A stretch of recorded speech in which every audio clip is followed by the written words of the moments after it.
Hi, it's me again, Micah, and this is Wellspring, week 11. This week we're looking at Nebuchadnezzar and the pride of Nebuchadnezzar. Usually we like stories where there's a clear good guy and a clear bad guy. We want the good guy to be like us, and we want to cheer and rejoice when he takes the victory over the bad guy.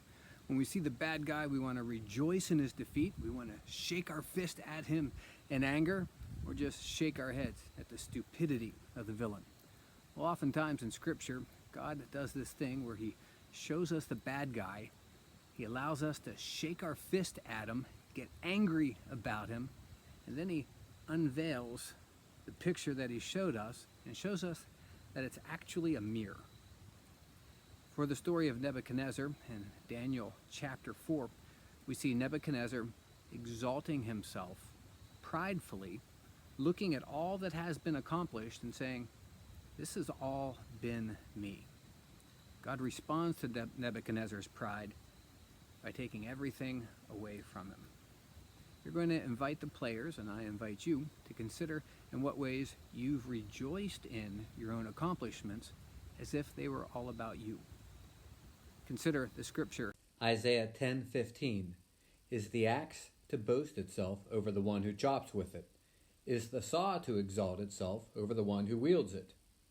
And remember that someone forged that axe. Someone sharpened that axe. Someone swings that axe by their power. You, in your life, you have been forged by God. You have been sharpened by the circumstances that he's provided.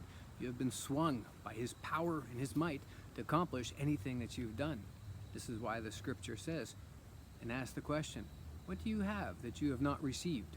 And if you have received it, why do you boast as if you have not received it? This is why 1 Corinthians 10:31 says, whether then you eat or you drink or whatever you do, do all to the glory of God. So reflect with your players, invite them and urge them to consider in what ways they're able to play sports to the glory of God. Now for some of your players, this will be, how do you try your hardest and display God's glory? How do you win? How do you make goals and still glorify God?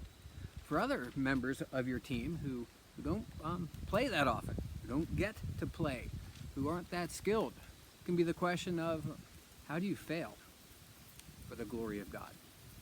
How do you fall short and still glorify God?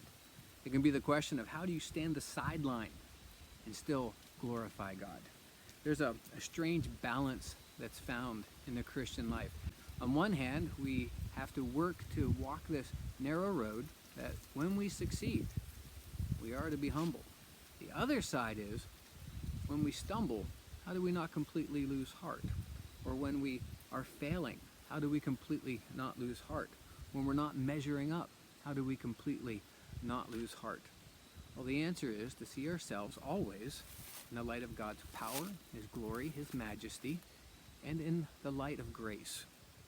That we are only saved, we are only rescued because Jesus Christ gave up his life for us.